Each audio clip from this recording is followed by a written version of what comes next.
In this video, I'm going to demonstrate a tool that you have as a faculty member at the University of Kentucky at your Access. Learning accessibility and all of the rules that go along with it is rather time consuming. And it definitely takes up more time than you have in this single lesson that we're going over today. But I do want to tell you about this great tool that will help you learn bits and pieces as you go, as you're developing your course. So in one of the sections for the course that I've built for you, I have a document that you will see in the course and another one that will be gone by the time you get a chance to look at it. You can see from both of these that one has a green icon and one has a red icon.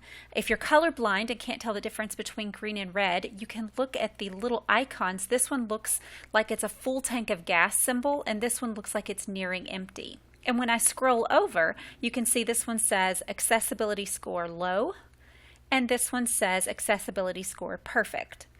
I don't want to spend much time on the perfect ones because when you've got something that's green, there's no need to improve it much. But when you've got one that's red or even orange, where the icon is towards the middle, that is something that you need to improve. You need to work on your accessibility for every document you have, not only because it's the law.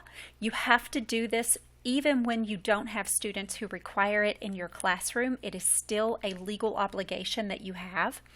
But you also need to do this because it's morally the right thing to do. It's really important to help every student be able to have an equitable access to every document that you put in your course. So this tool that you have access to is called Ally.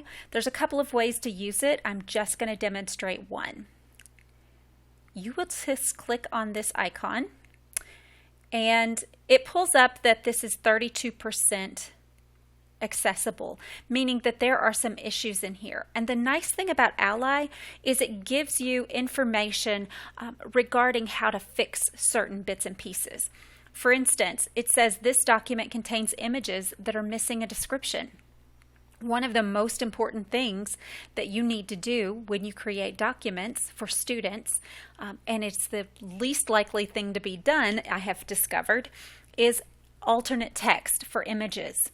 Your alternate text helps individuals who have little ability to see or no ability to see using their eyes understand what's going on in the image.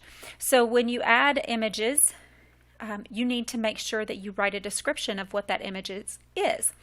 So you can add descriptions. It gives you information. I won't go through how to do all of this bits of information, but the nice thing is about Ally is it does give you tutorials for how to create accessible information depending on what your problems are. I can go to all issues and you can see that I've got missing descriptions. I don't have headings.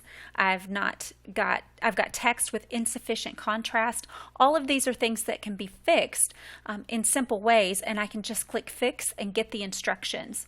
So I would like to challenge you to go into a course that you've built and find a document that does not have a perfect score and see if you can figure out how to fix those issues using Ally.